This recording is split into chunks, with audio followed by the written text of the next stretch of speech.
Your Cleveland Cavaliers beat the Milwaukee Bucks of a score of 115-99. As before we were going live, Logan, yours truly, Logan said was the win of the year. It The is. Cavs improved to fourth in the Eastern Conference to a tune of 30-19, 30 win mark. I'm going to start with Logan. Tell me why you think it's the win of the year while I get all the administrative stuff out of the way, whether it be links and our thing. I mean, I'll tell you what, man. Beginning of that first quarter, that left corner was way too friendly to the Milwaukee Bucks, and we go down 10. We're in our group chat. Garland's, also nursing the back, and I'm starting to think this is going to be we're going to run off our own court, at this rate right now. The way this team responded, I had 2 game balls. Kevin Love, Cedi Osman absolutely deserve all the credit. They were knocking down massive threes in return to the Bucks' hot shooting to keep us afloat in that game. Garland played through his back as much as he possibly could. The bench tonight, I can't remember the exact stat. I know we had 42-9 advantage at one point in the fourth quarter in bench scoring. 31 points off of 19 Milwaukee turnovers. That's a big number. But to me, this is just a game where things seem so dire for the Cavaliers. And it was kind of one of those rare moments this season where I was like, yeah, we're going to lose this game. And I usually don't say it that early into a game. Right. But this team responded. I mean, they dominated the last 3 quarters. Absolutely. 35 points in that first quarter from Milwaukee. They end up sub 100 right there at that 99 mark. They ended up shooting for the game 46% from the quarter after shooting 81% in that first quarter, which is a season high for them. Also was the second highest of any quarter they've had all season. I have a lot of stats. I watched the Bucks broadcast actually on my stream. So that's kind of how I looked at it. But the way this team responded, the way that this team is still down so many guys, and the way that you can just see the impact that Jared Allen, Evan Mobley constantly have. Our bench steps up.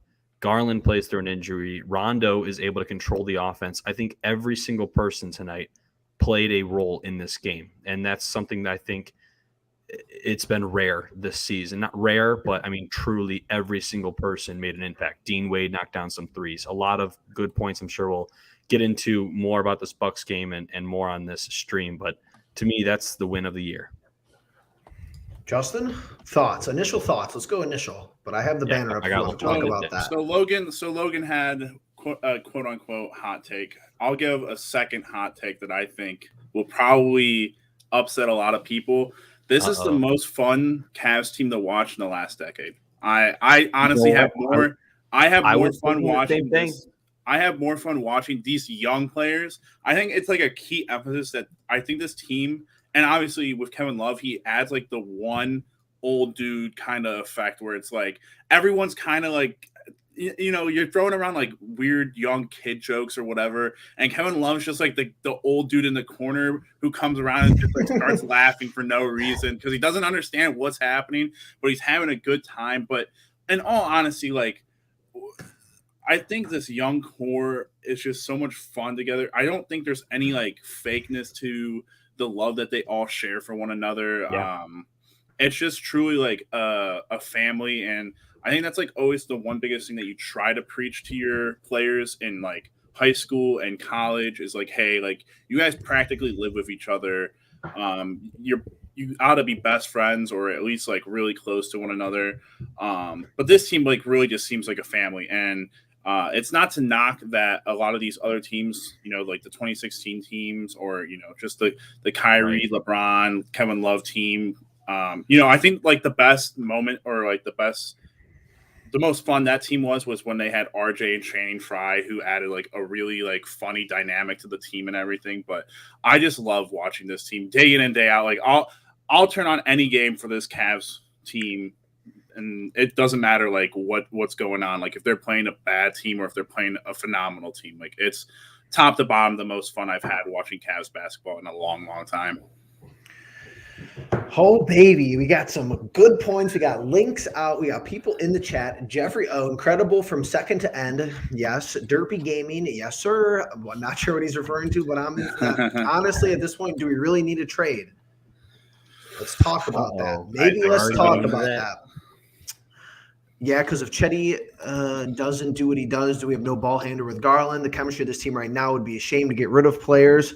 Let's talk there. Let's start with Derpy Gaming because And this is why at the top of the show, if you're new, number one, thank you for joining us.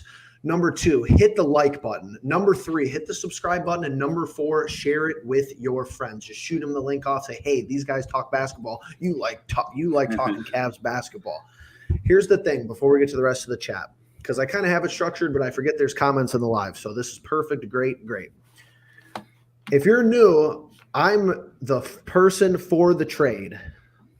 These two, Justin is coming along because, I'm in his ear 24/7. And Logan, I'm not actually really – Logan says, Levert and some things that make sense. Yeah. Logan is logical Logan.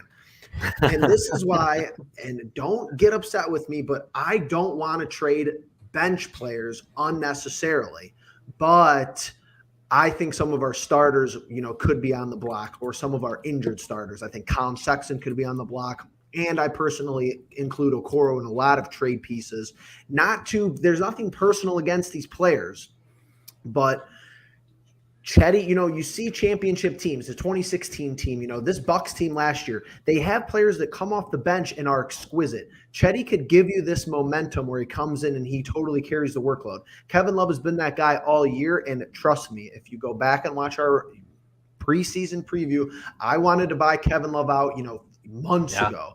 So now this is a big 180 from me saying, I don't think Kevin Love's movable. There's 0% chance Kevin Love's movable. He's playing 6th man of the year. His offensive efficiency is off the chart. He's a good rebounder. He passes well from a rebound. He doesn't pass very well in half court sets, as we were talking in our group chat, but he's not even movable. I would not think I was going to be saying that 6 months ago. Justin, what trade are you looking at for this team, if there is any, before we get off it? Ashton the Joker, the moderator, welcome out. I feel like I'm not willing – at this point, I don't know that I want to trade players as more as I just want to trade first-round draft picks, as something you've absolutely discussed before. But I don't know that you get around, not trading a player or two dependent on who the piece is. I still feel like we need that shooting guard that does just provide the straight up shoot, like the 3-point shooting aspect of the game. I'm not impressed with Rondo. I honestly have not been super impressed with Rondo since he's gotten here. Obviously, he was out for a period of time, and that's part of why I'm not super huge on him. I just don't feel like the same. He brings like a veteran presence, but he doesn't really bring what I expected him to. I think he is slightly more aggressive on the shooting aspect of his game, while still having a good amount of assists for, the time that he's getting. But I don't know. Markkanen can go because Dean Wade has just stepped up, and I feel like he said Markkanen. So Markkanen, you think it's tradable? I think he's tradable. I think he's tradable too. He's really good. I think he's the one that's like the easiest to get rid of and have like the least amount of backlash from in terms of just like our fan perspective.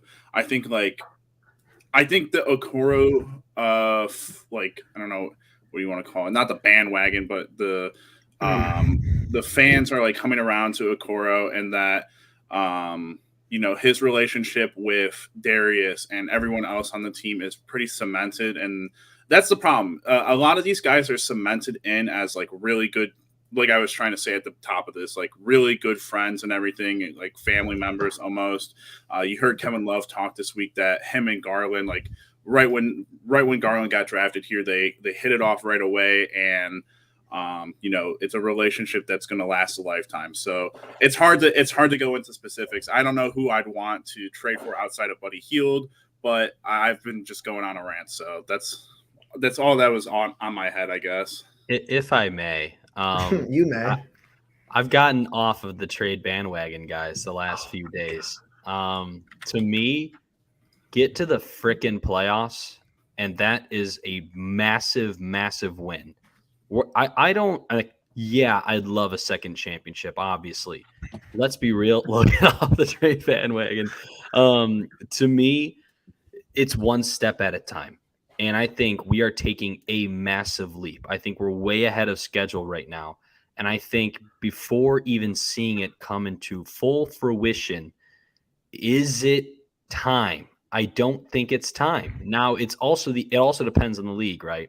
There's a lot of players out there, a lot of guys who are available, a lot of guys who aren't happy in their situations, who could make a great impact for the Cavaliers. Here's the thing. We're 30-19. Something's going right. Mhm. And as that old phrase goes, if it ain't broke, don't fix it. I think we could be trying to tool with our roster a little bit too much. I think a smaller splash is totally fine. I still stand by my Karis LeVert idea, depending on who the player is. I honestly have gotten less and less excited about trading Sexton. I know. It's just strange to me. I've gotten to that point now with this team. Like Justin said, I've never been so invested in Cavs basketball. In 2014 to 2018, we were expected to win. Yeah. We brought in LeBron and LeBron's friends. They weren't these Cleveland guys, right? These guys that we drafted, we developed, we put out on the floor, and they produced. That's got to be it, Logan. I don't mean to cut you off, but that makes so much sense. What you just said is like this team is developed as a Cavs team. We didn't go out and obviously Jared Allen. Wait, hold on. We've developed what? 3 guys, 4 or 5 guys, 3 starters. Jared Allen is a trade. Lowry's a trade. Rubio was a trade. Collins not playing. Collins has had no success with the Cavs. Chetty, 0. Kevin. But this is like a team that's been together. Kevin, we traded for. We didn't develop Kevin Love. What is going on here? I think what Logan's trying to say is that in the time that we've had this group of players, we've developed from being a bad team to a good team. Whereas, like, you can just go and trade out. Yeah, you can just go and trade for pieces like the Nets did and instantly become a boom team. But for our market, though, we kind of did that. No, Durant isn't coming here. James Harden isn't coming here, in theory.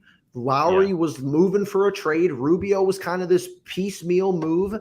And Jared Allen was a collateral damage from Brooklyn. So it's like, and Mobley was the draft. Like, we haven't really developed Mobley yet. Like, he just happens to be a generational superstar. It's like, to me, though, it didn't take a mastermind in the front office to make moves when LeBron was here. I will agree with that. I mean? Oh, LeBron's there at Cleveland, but LeBron's there? Like, that's why those guys came to us. There's people who are interested in Cleveland because they're actually loving what the Cavaliers are doing.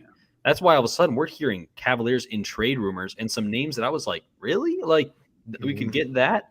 And it's like, yeah, that's the new expectation with this team. To me, going to the playoffs, yeah, that's the big win. But how about just putting Cleveland on the map?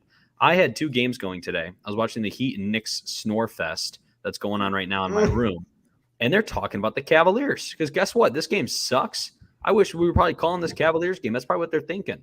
And that's what the NBA is thinking. That's what fans are thinking. That's what the overall basketball world is now talking about. Finally. Is this development of the Cleveland Cavaliers. And to me, it's just so authentic, so real that, yes, I want to make a move eventually. Yes, I think we can improve this team and make them even better. I think we can compete for that first seed. Right now, what are we?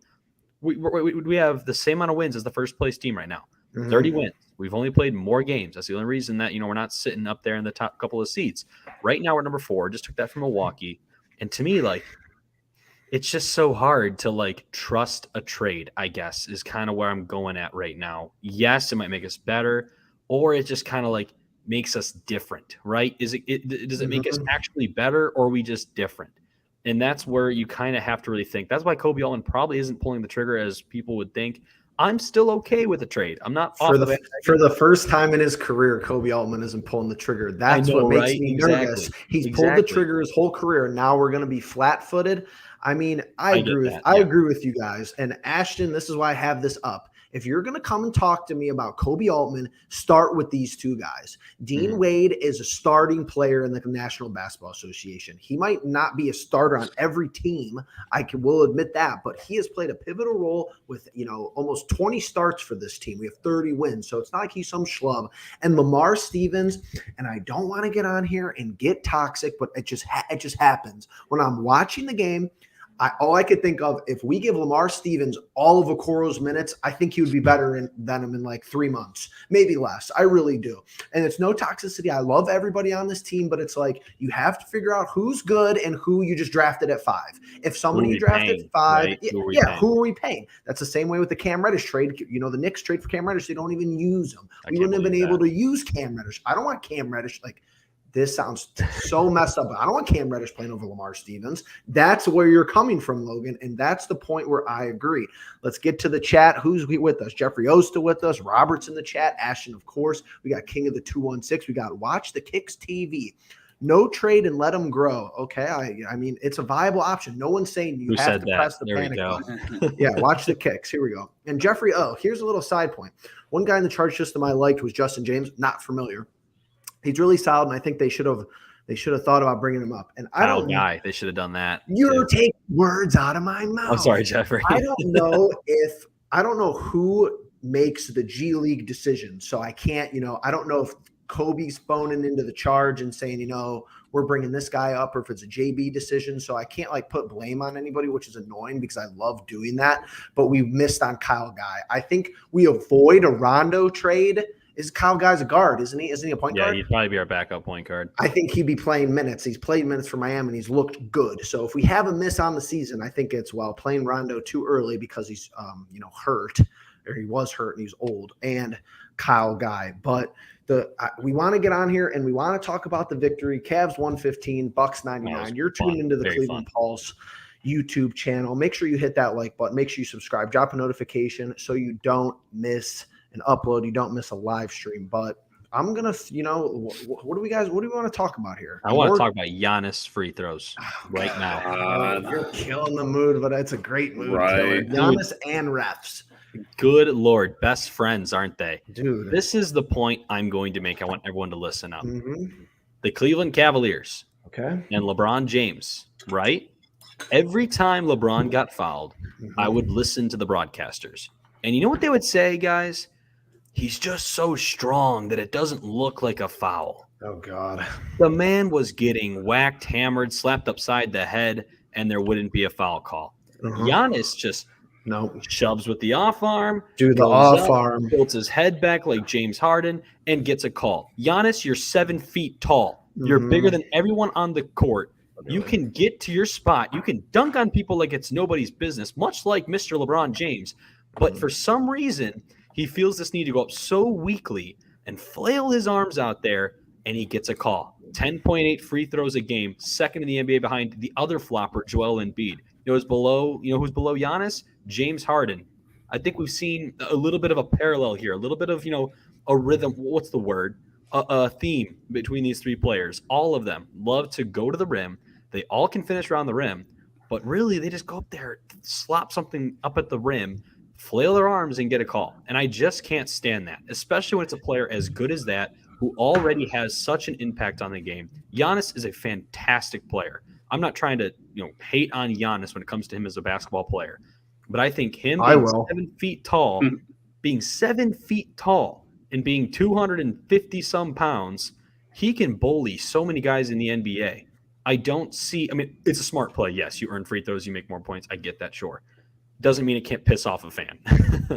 Yeah, I guess is what I'm trying to say. I think my thing with the NBA is just it's been here for a decade. It's been here for almost 2 decades at this point. You can go back and every year and find one player that you're like, they're just getting the calls for their namesake. And I said it at the top of the season, they just get it because get calls. You have an all-star name.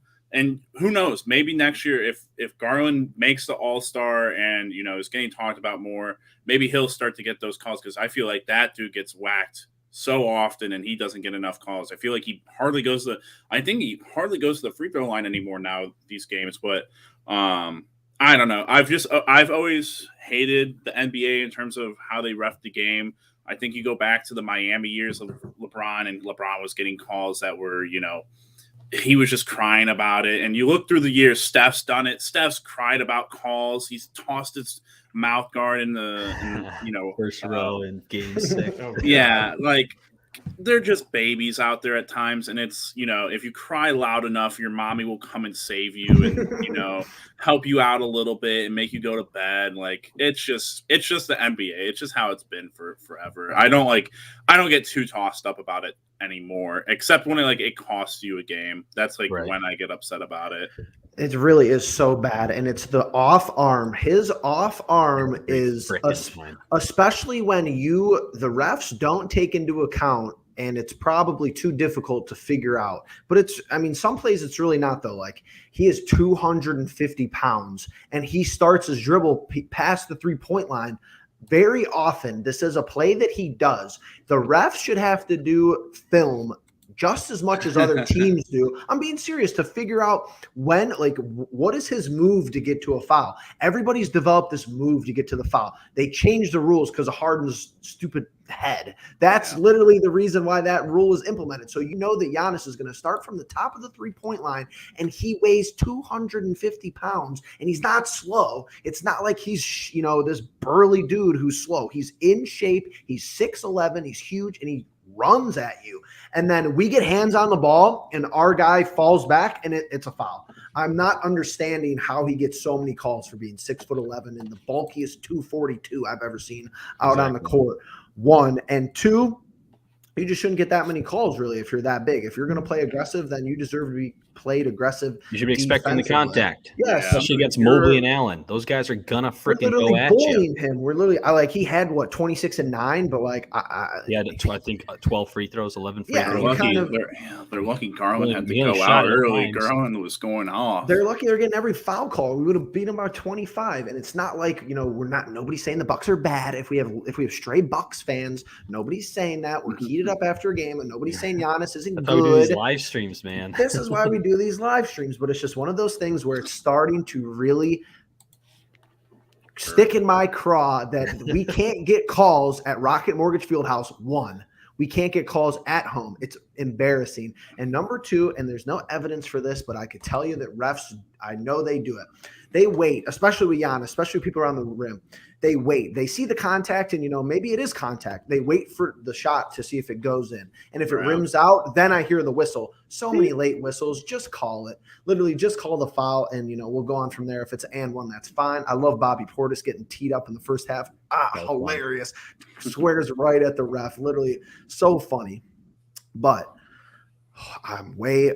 That's some nice chatters talking to each other about the trade. Still, I feel like that's still viable in terms of what they're talking about in terms of Okoro. I feel like, and I feel like I gotta hit it up because watch the Kicks TV and Ashton the Joker. I love that you guys are talking in chat together, and I like the point about what Watch the Kicks TV said. I agree. He's only in his second year. Is he what we want offensively? Not really, but is he still not to cut you off, but I think Ashton is saying, and he can correct me if I'm wrong, but I think Ashton is saying that Okoro is movable because he hasn't reached that top yet. Like a team would want him because he's only in his second year, and it seems like we're giving up on him, but somebody else could use him. I think that's what he's saying. Yeah, but I totally agree with Kicks.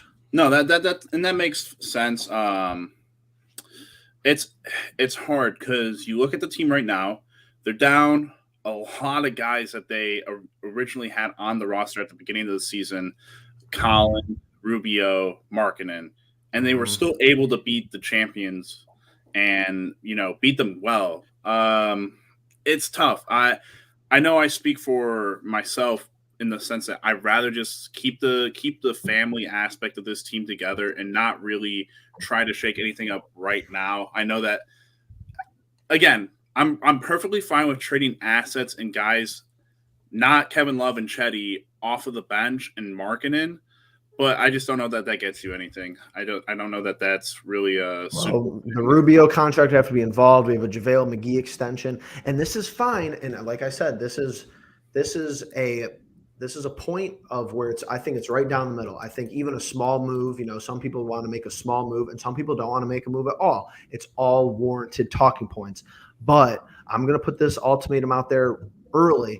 If we don't do anything and we don't win a playoff series, it's kind of like they're young, yes, but it's like you could have made a move and maybe had a difference maker for a playoff series if you go game 7, and it's on the road or whatever. Right. Happens to just turn up unlucky. We got Ricky in the chat. Can't keep them all. It's not keeping them all for me. It's developing them all. I just don't think we have enough shots to go around. I like them all. We just are not going to be able to develop Dean Wade, Lamar Stevens, Isaac Okoro. Darius Garland's 22 today. He still needs shots. So everybody needs shots. Rubio contract and picks should be basis of any deal, along with the JaVale McGee exception. Totally agree. Tom K. Cavs W, MZC checking in. How's everybody doing out there? I'm going to try to – I've been teasing it all night to these guys. I have a little announcement here, small announcement. I'm going to see if I could share my screen right here. Let's see what's going on because we got people in chat. Heck yeah. This is a little selfless plug. If you're not following us on Twitter, at Pulse Cleveland right now, go over at Pulse Cleveland. I'll follow you back in 5 minutes. Ooh. We're announcing tonight the Pulse Point, a Cleveland Pulse newsletter brought to you by yours truly, Jeffrey, Justin with the hood up, and Logan with the hat on. Jeffrey, Justin, and Logan covering Cleveland sports right in your inbox. We're shooting for, one email a day or one email a week from each of us. So, 3 times in your inbox, you're going to get the Cleveland Pulse. You're going to get stats, narratives, talking points, stuff that we can't get to in videos. It's not going to be very long. You're not going to be reading for 30 minutes. It's going to be, 5 to 10 minute reads. I'm working on one right now about Darius Garland being the heir to the point God throne that is Chris Paul. So we're super excited about this.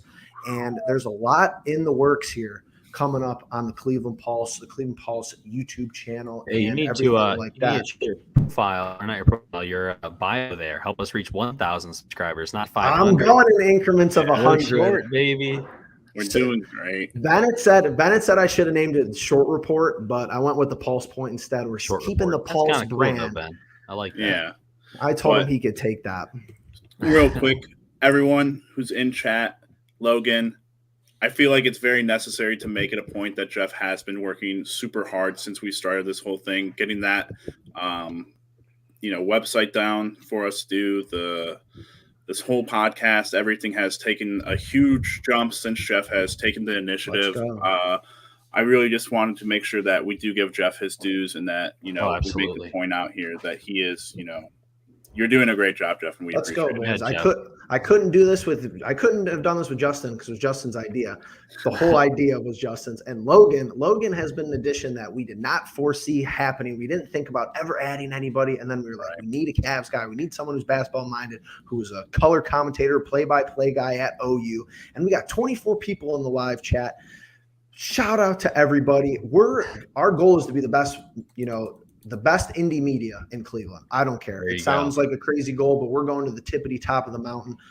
Appreciate everybody in the chat. Let's get back to Cavs. Tom K is a top contributor to the chat. Good comments every time. Justin, start with us here. Who are we playing next?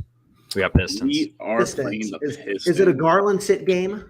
I think so. Yes, absolutely. 1,000%. I mean, even if it means a loss, man, he needs some rest. These next 3 games should all be potential rest games for him. I just the worry in my mind is that he has that. We talked about in the polls, Cavs Encapsulated that he has that leadership in him that they want to be dogs. They don't want to be the big dogs. They want to be the underdogs. And his whole mentality right now, he came back after we thought he was probably done for the night. He went back into the locker room third quarter and came back out and played a little bit more. I love his tenacity and I love his drive. But, Jeff, you and I very much know that, you don't sit your guys when they're hurt.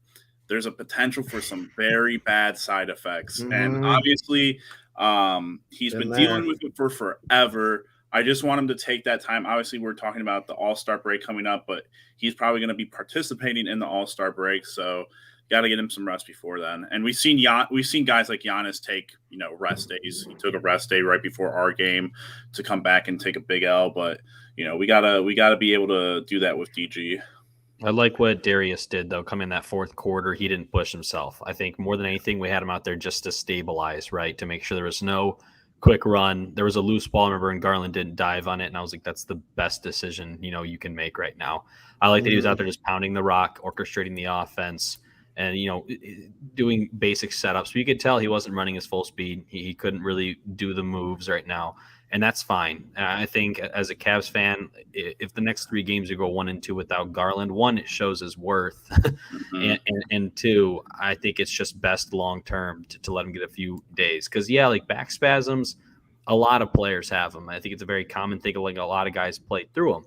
But when they get to a point where you're not really running at your full speed, you're not having the explosive moves that you have, it can lead to something much worse. And right now, I'm sick and tired of the injury report this year, guys.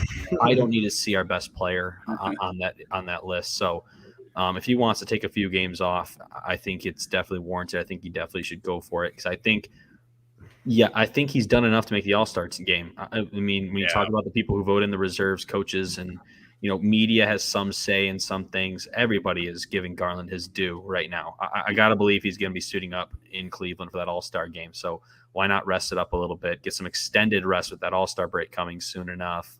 Well, when does it come? It's coming up 2 weeks from now, or maybe 3 weeks from now. Yeah, there's more rest on the horizon. More rest on the horizon for him. So I think it's a good point in the season where you can afford to let him sit a few games. Yeah. And guys will step up. I mean, we've seen it. We saw when Jared Allen went out. I mean, we've seen guys step up. Obviously, it's a lot harder. We've seen it when he's been out that it's a lot harder to step up at point guard. But I think it's more important that we want to have him for after the All-Star break. I like that name, All-Star guard. Right I haven't heard that All-Star guard yet. So that's just begging to be a nickname. He's got a lot of nicknames, but yeah, for sure. The Garland thing, it's like I feel like our athletic trainer knows exactly what to do to make it better, which is cool, but it's also to the point where that's super concerning that he has to call timeouts, sit down, even go back to the locker room. I don't know what they're doing with it, putting biofreeze on it or whatever. But I need that trainer for my back. So seriously, I got a low back thing but too. You know how backs are. It's like if you're close to a slip disc or whatever, it's not. You don't want to mess with the back. So I think that, and even a good point, like he's going to be in the All-Star game, so it's not like he's getting the full bulk of rest that some of our other guys are going to get. No offense, but like they're just not going to be in the All-Star game. So which is good. We need the All-Star break, and I'm sure everybody's going to be in Cleveland for sure. I see Ricky talking about the video about the play. I have it up, but I don't know. It's on Cav's Twitter. I know exactly what play Ricky's talking about. Go on, Cav. Know. Should I try to play it? Try to get it loaded up. Justin, I don't think it's going to be the best showing of the two generational players. Does this make it big screen for everybody? No, we can't see it. All right, here we go. Why not just let it rip? Put the move on. Garland out high. Crosses over Holiday. Celebrates over the alley. No look, feed in low. Mobley the two-handed hammer. Nutty. On Giannis's head. Nutty. They had that slow mode and clipped like so fast. Their team is working overtime, but as they should. That was nasty. Dude, at the end of all those clips now, I just want them to do the Garland fucking next now. Every time it's just so nutty, dude. I'm gonna make that my background. Fucking dude, it's so good. It's so much fun. Like that's what I'm saying. Like Garland and Mobley, these are two dudes that you're gonna have here for hopefully the next 10 years, for next decade. Like they just make it so much fun, and it shows a lot of promise for. That is amazing. You like my PNG name, Garland Troll? I love it. Speaking of which, solid W over the Knicks, by the way, guys. Down Jared Allen. We didn't talk about that. I'm sure we'll talk about the Cavs encapsulate a little bit, but I mean, just two good dubs for different reasons. I mean, that Knicks game, you're going against, without marking him for the first time. Jared Allen gets a late sickness that we weren't even expecting.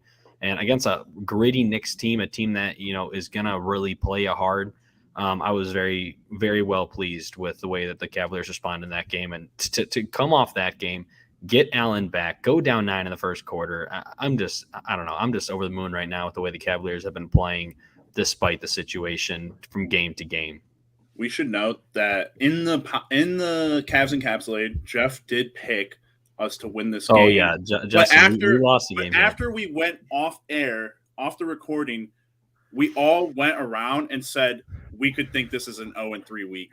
We did. We really thought that, and the Cavs really came out and said, not this week. No, what do these kids know? One of these kids know. I was just nervous, man. I was like, I don't know. Garland's nursing that back. Markkanen's out. How are they going to adjust? Oh, Allen's now sick. And I was just starting to really feel a little bit down for these next few games, but already 2-0. Jeff, you grabbed a game on us. You grabbed a game on Justin and I. I'm really happy. Be happy to be wrong. Right? Tom K's hitting 2 points here. Number one, first of all, and this is, I'm just going to say it. I think it's embarrassing for a reigning championship team. And maybe I just don't know like their injury report, but they have to play Giannis today because it's us. That's how I'm interpreting it. And, I texted you guys earlier. I said Giannis beating us in January, if they won, it doesn't have to do with anything, when you're playing in May. So that's thing number one that Tom K has me thinking about. Number two, which I didn't text you guys, but I was thinking it the whole game, especially with JB's, defensive game plan. They have Okoro mic'd up. He's like giving out. He's screaming from the bench like, switch, go out, contest. I think they've totally bought into that mantra of playing team defense that a lot of teams in the league just don't really do. But Allen and Mobley together are like 1.5 and Giannis is like 1.0.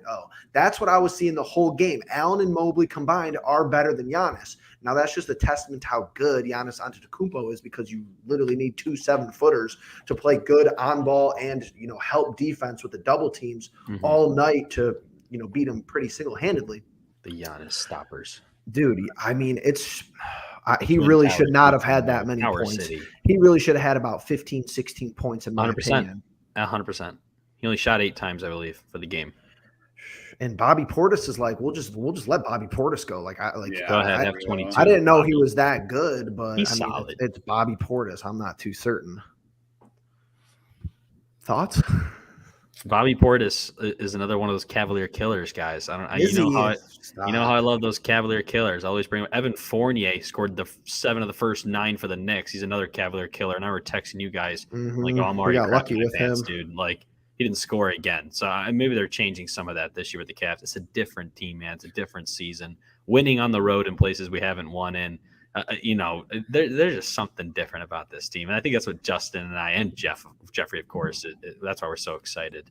We're going to have to go back and at All-Star break and redo our video on NBA awards because our things have changed. Things have changed. Rubio got hurt. Rubio got hurt. But now still leading the league stepped into 6th man of the year contention. Yeah. I think Tyler Hero might have that, guys. He's averaging 20 points a game off the bench. Yeah, that's a couple of assists. It's Kevin Love averaging. Contention. Definitely contention. Darius Garland, if the award was for impact of your actual team, which most valuable player is what it should be. Garland would be top 5. Sorry. That's might be Kevin Love 14 and 7. We have defensive. 20, we have What's he shooting from downtown right now, because he's been literally wet from downtown over the last month. Kevin Love. Dude, good. High 30s, low 40s. 31% last 10. Hold on, 31% from 3 from the last 10. Yeah, 44% at home though. I was telling you guys, he's literally automatic from the Q, from the rock. The Q. Man goes nuts. It's like it's Jacobs Field. It's not shot 55% tonight though. So I mean, he's obviously the impact player. He's not afraid to shoot. I feel like that's half of our issue. We just have guys who are not, or we have guys who are afraid to shoot. Like Okoro will only take wide open shots. Chetty was coming around tonight. I saw him, a little bit less airspace, firing them off. Yeah. But it's like, I don't like Rondo shooting threes either. But at the end of the day, when he shoots contested shots, so like when we need to, I don't mind it. The layup he had was sick. I'm still gonna back up Rajon Rondo, guys. I know Justin isn't as big of a fan. Listen, Rubio is having a career freaking year. Yeah. I think though, even tonight, Rondo. This is a game where Garland hurts his back, and there wasn't really any fall off when Rondo went on the court. And I think that has to do with the fact that he's always pushing the ball, constantly wearing out the defense. Yeah, his stats didn't do a whole lot. Rondo's layup was insane, indeed, Ricky and Justin. But there's just something about him, the way he leads the offense, the way he's a competitor, constantly ball hawking. It's such a cliched thing to say is like he doesn't show up in the box score, whatever. Yeah, actually, Ricky, he hit like 3 deep threes after a foul was called and they didn't count. Yeah, I hate when they drill him too. I hate that. Kevin was getting that too. The one where Rondo he didn't move. I guess it's an illegal screen or something somehow. But Love was starting to get pissed off with the calls. He was angry. Love was angry tonight. Yeah, I love it. We've already talked about the refs enough, but it's just. Tom K, top rope again. How about the bounce back after the first quarter? I was worried, but they came out even after halftime. Came out equals best since Rubio went down. Probably, honestly. I felt like the ball movement was pretty good. It felt like everybody was getting involved, touching the rock. But the first quarter, and I was harping on it the whole time in our personal text, the Milwaukee Bucks did not miss in the first quarter. They were 6 of 7 from 3 and, just as good from the field. And we were only down 9. So I knew there was hope on the back end because they were literally shooting at an unbelievable clip. I knew they were going to regress toward the mean. I knew Bobby Portis was going to just stop eventually. And it was one of those things where I didn't see it, Logan. No quarter meltdowns tonight. Was there an end of the quarter meltdown? When we don't do that, we blow teams out. It's those end of the quarter meltdowns that keep games close. That's the exact point I was going to say to Tom K is, we haven't had as many issues coming out of quarters. Now coming out of halves, and the way that we did it tonight was very impressive. Kind of put the game away, honestly, in a lot of ways, or at least made Milwaukee have to scratch and claw to try to get back into it. But the end of the quarter meltdowns have been a little bit concerning over the last, I would say, probably month overall. We just had some real lapses. Like against the Knicks, we're up 13 and rolling. Grimes hits back-to-back threes before the end of the quarter. And we have a 7-point dogfight on our hands in the fourth quarter. That's the bigger concern tonight. None of that against a good team like Milwaukee, a team, and actually we held Middleton in check fairly well too. And he's another Cavalier killer. Not that Chris Middleton isn't already an all-star, but he has something special for the Cavaliers every time we suit up. But no, Tom K makes a great point. The start of halves is such an underrated part of basketball because once one half is down, you have to see it as there's a whole other game to play in a way. There's like 2 different games, 2 different halves.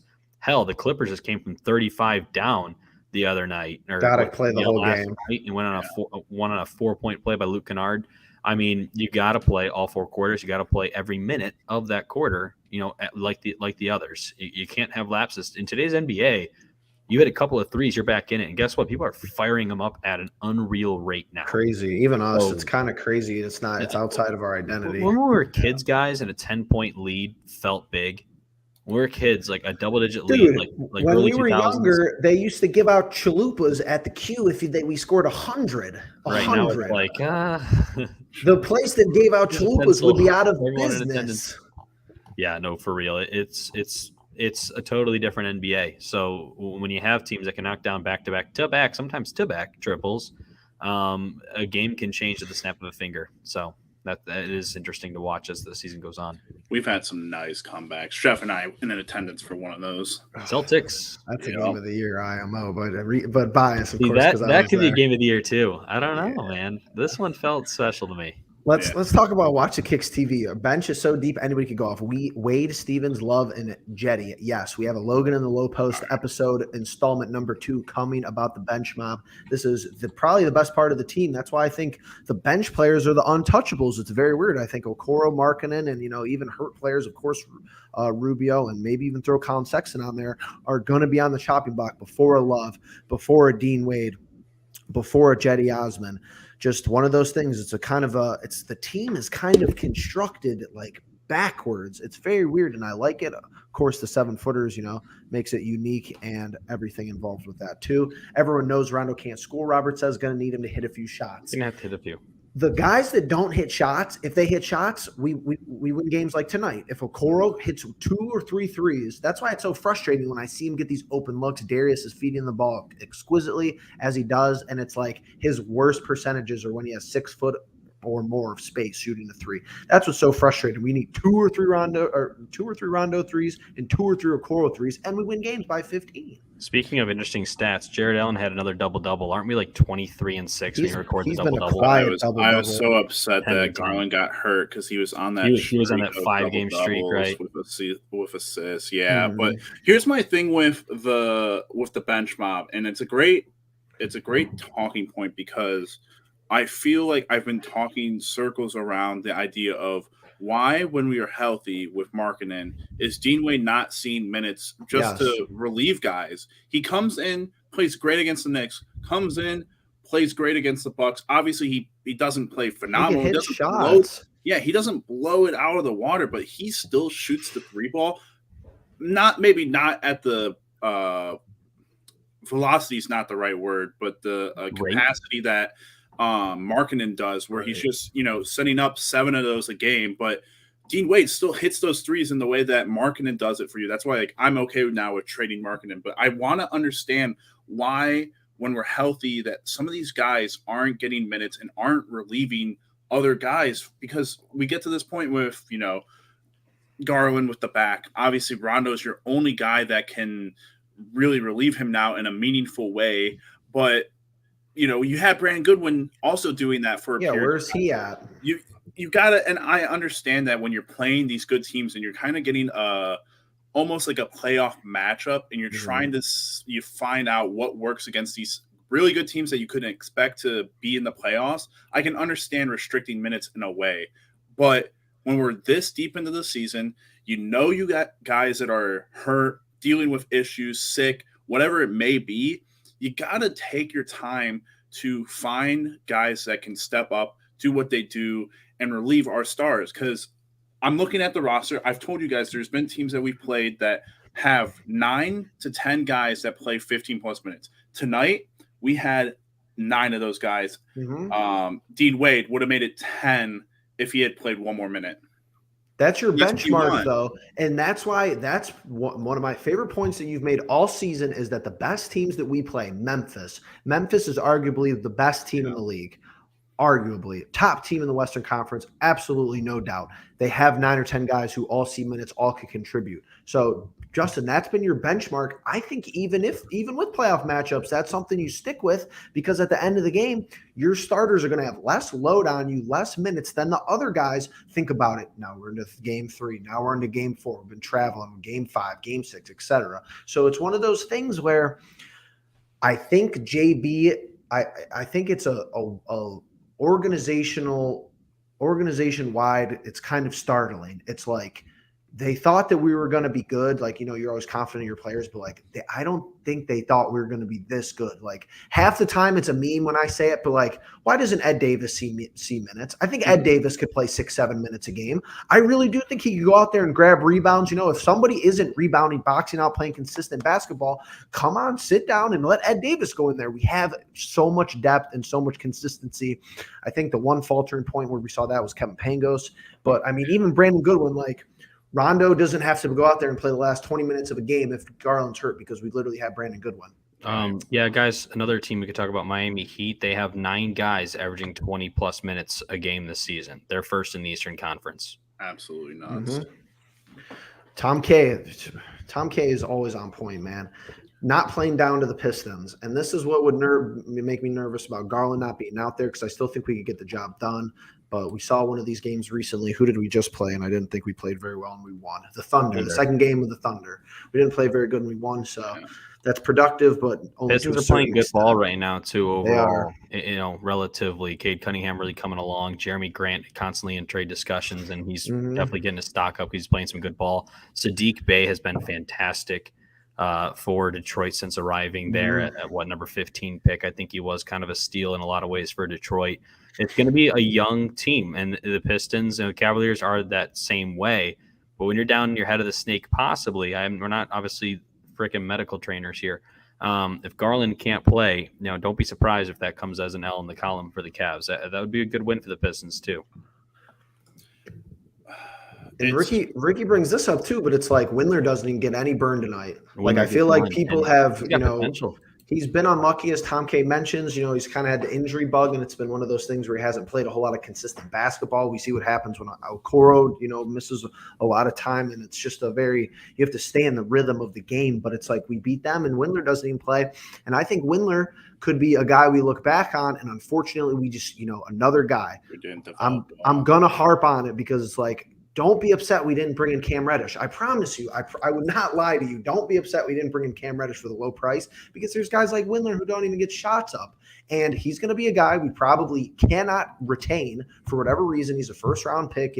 He's whatever his contract situation is going to be, and he might turn to Chetty 2 or 3 years from now. You never know. Left-handed Chetty, I think he could play tough, consistent defense, hustle around, and hit threes, maybe even at a better clip. I think he's a more advertised shooter as Chetty, but – Justin, were you going to say something? He saw some minutes against the Knicks, and I thought, he had some good looks, but he had that nice cut, and I think he played some nice defense. But it's tough when you're and we've been talking about, like, you got to find these guys and you got to give them the motivation. And the only way that you give them the motivation is if you give them the extended minutes, getting them up to like 10 minutes. Like 10 minutes is not a whole lot in the perspective of, these young guys. It's 230 a quarter, but I mean, you got to do something where you're figuring out whether or not these guys have the things that you want at the guard position too. Dylan Windler is like what you would want out of your two is that 3-point like sharpshooter. And we don't know if he can do it on a consistent basis because he doesn't get the opportunities. With how good the team is, with the schedule that we have left before the All-Star break, I feel like there needs to be time to take advantage of some of these weaker opponents. You have the Pistons, the Pelicans, the Rockets, the Hornets, Pacers, Spurs, Pacers again. Get people involved who don't play. Yeah. It's just you need to. Garland's down. Give some guys some reps. Yeah. But it's like you see people who are on our bench, and man, it's been 50 minutes, and Logan is convincing me off the trade bandwagon to an extent because we're at the point, and I hear it, and even when Logan, even says the littlest thing, I hear it in his voice, and I agree. But like regular season is different than postseason in NBA. That's where it's hard to judge. And I'm going to go through my criteria after I make this one point. But there's so many players on our bench who don't play. And I don't see a huge deficiency outside of another ball handler that's like very clear. So it's like if you're trading for somebody, they have to provide a specific asset and role that we don't have. And there's just not a lot that we don't have covered. So it's like I don't want to bring in somebody just to bring in somebody, like Justin has said. Here's what I'm looking at right now for the trade deadline. I would really, really, really like, and this is 1A for my list, and it sounds weird, but 1A, I would like some playoff experience. We do not have a whole lot of it. I think that would go a long, long way. 1B, I want somebody who plays defense. I don't want to bring in, I'm talking about everybody off of tier 1. If you're scoring 25, 26 a game, I don't really care how much defense you play. That would be the Brandon Ingrams, the Jason Tatums, the Jaylen Browns, so to say. But if you're below that, I want a defender. Bringing in Karis LeVert to score 18 and not play defense, I don't know. I'm not too certain. And number 3, I'd like them to have some rebounding prowess. I don't want to bring Eric Gordon in. He rebounds like he plays so small. He had 2 rebounds a game. I would like more than that. It was 41-41 tonight in the rebounding column. Robert Covington's a new name today, Logan. Go through that. Robert Covington would fit this team perfectly. Kind of like that junkyard dog mentality. He's always been a hard-nosed defender. In fact, he found his way into the league as a hard-nosed defender. You know what? To me, Isaac Okoro is more athleticism, obviously, but that's kind of what the role I'm hoping for Okoro is a guy who plays hard-nosed defense and knocks down threes, 3 and D. Okoro doesn't show a whole lot of promise right now in that regard. I think Covington has like such an interesting story because what was he undrafted, I believe, and he found his way into the Sixers by just playing tough defense. A guy who was doubted, that's the kind of guy I want too. A guy who's doubted, earned his way by playing the hard way, and then along the way started knocking down some triples. I think he embodies what it means to be a Cavalier this season. I think he'd be an excellent pickup for us. Well, okay, so let's look at these stats. 7.5 points a game, 5.5 rebounds, 39% or 35% from 3. In fact, I think that number could even rise a little bit with this new situation. 80% at the line. Yeah, I need some free throw shooters for Christ's sake. Definitely need more of that. Yeah. But yeah, that those numbers don't look like anything huge. But I think him coming in again, though, you bring him in. Obviously, you have to send some people out. And who are you willing to part with for a guy who's not a franchise changer? He's a game changer. He makes your team different. Does he make your team better? And that's what you kind of have to keep asking yourself. That's why I keep telling myself when I look at all these trade rumors. And it's one of those things where, Logan's going to do all the positives, logical Logan, and I'm going to come back to let's not take it all. Let's take everything with a grain of salt. We're playing very good basketball. We're at the 30-win mark. We're in contention to be the first overall seed in the Eastern Conference before the All-Star break, which how cool would that be? Because if I'm not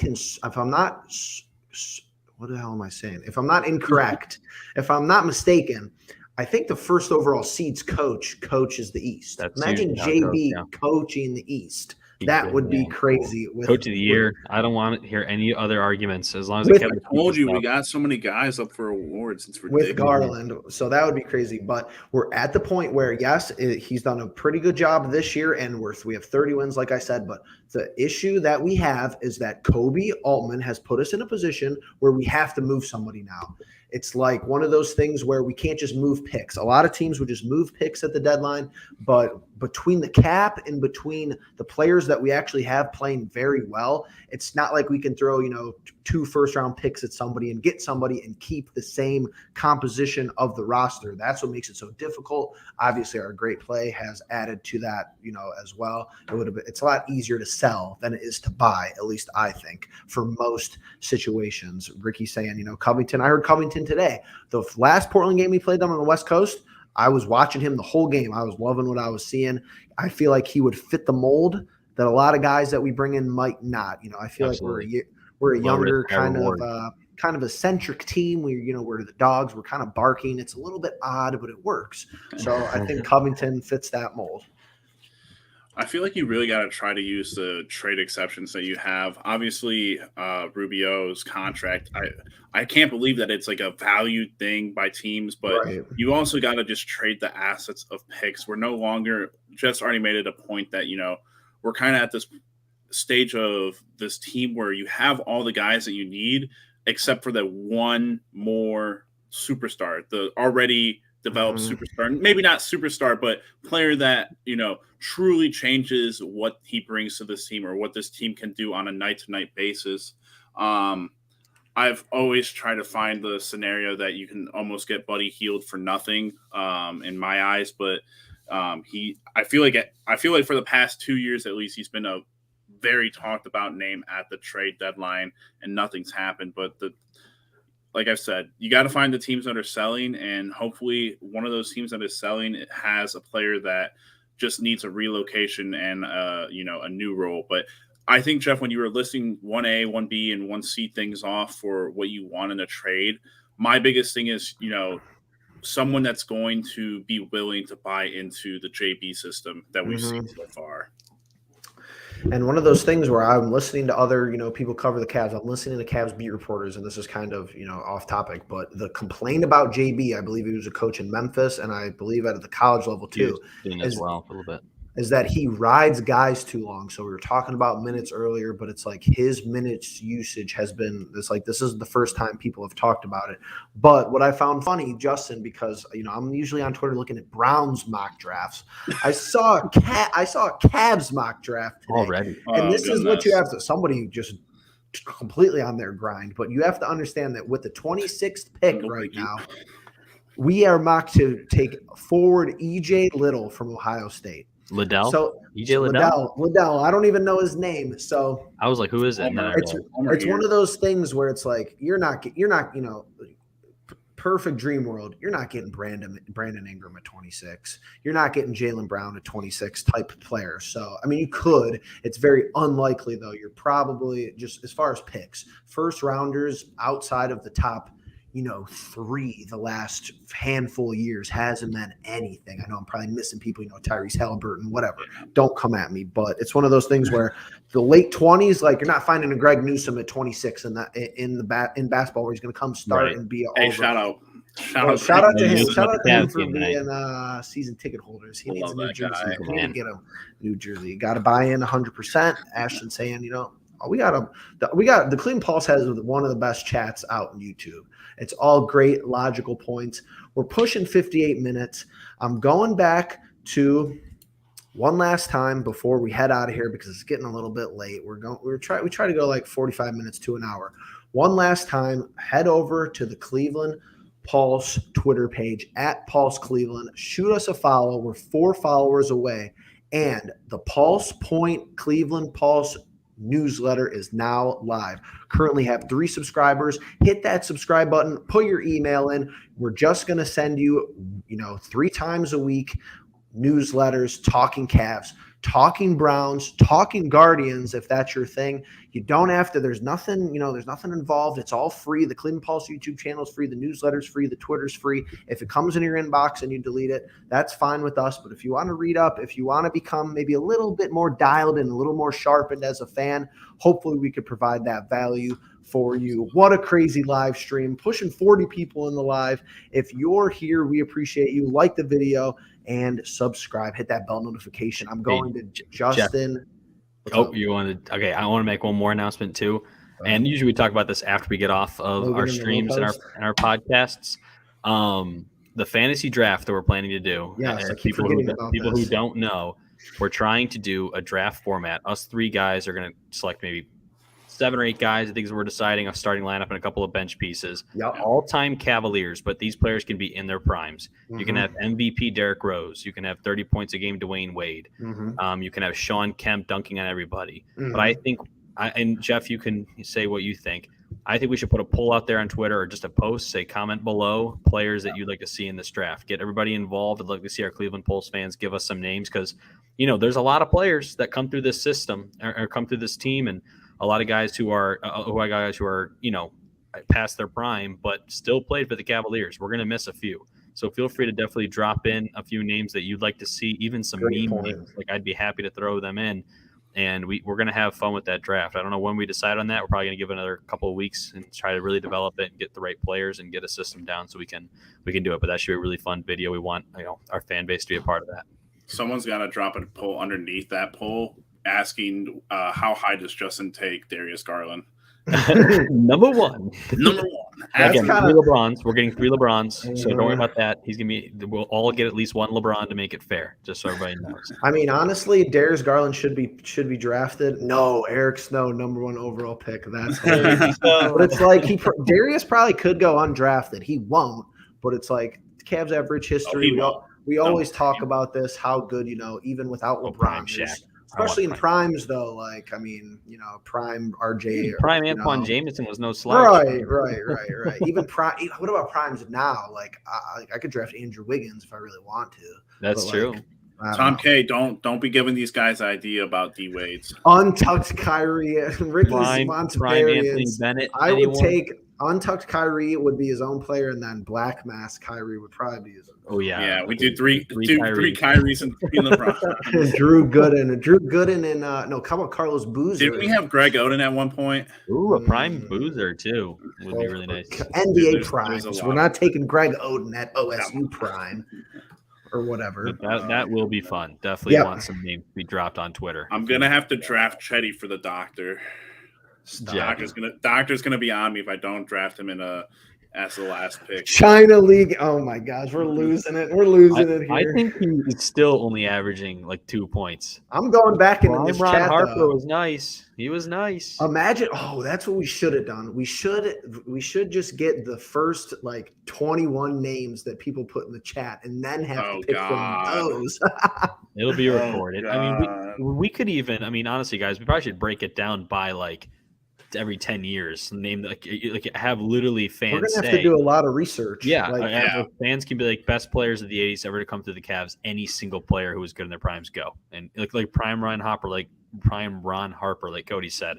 If we didn't have an idiot for a person, Ted Stepien, at that time trading away Ron Harper for a whole lot of nothing, or not paying him.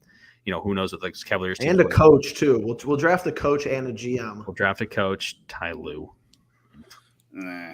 See, Cavs. Not Cavs. Andrew Wiggins, though. That's not helping us.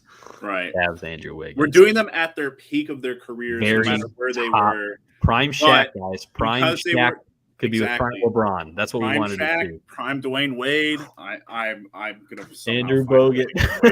He was on the team. I saw a clip of that injury the other day, and I was I don't even remember this. I did, but I was a memory unlocked. Total Twilight Zone. But Andrew Bogut on the Warriors, it's whatever. Anything else? We're going to do Prime Fantasy Draft. Subscribe to our newsletter. Follow us at Pulse Cleveland. Like the video. Hit the subscribe button. Hit the notification bell.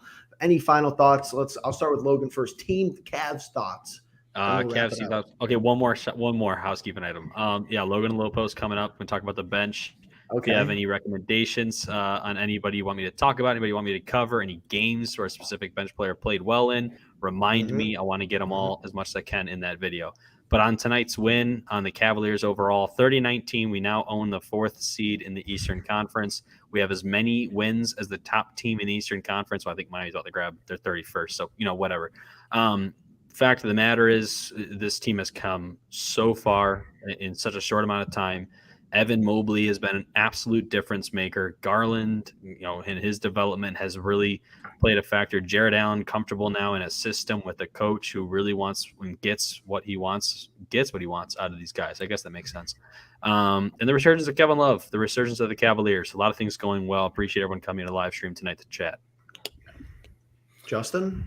For me, guys, thank you so much for tuning in. I think this is probably one of our, most hyped up chats that we've had in a long, long time. Great stuff. It was, just like the game, just like this Cavs team. It was nutty. I love it. I love that that we're getting from all of this. So thank you all for being here, and hopefully you guys will tune in for more like this. Wow, can't say enough. What a win. Probably quality win, number 1 on the season. Milwaukee basically completely healthy, missing 1 or 2 guys, but nothing too serious. Giannis playing, and what a great live stream. 40+ people in the live stream. You guys are crazy. You guys are nutty. We really appreciate the love, the support, everything. Word of the week next week? Word of the week next week? I need that picture like this and just having the word nutty on it. No, I'm going to get in the Photoshop after we end this. But oh, my goodness. Like I said, guys, shout out to everybody here. We really appreciate it. We wouldn't be doing this without you, and we were so hyped to be covering this team in a fashion that's uncensored, totally free, and just, we're just 3 fans. We didn't start this and then become fans.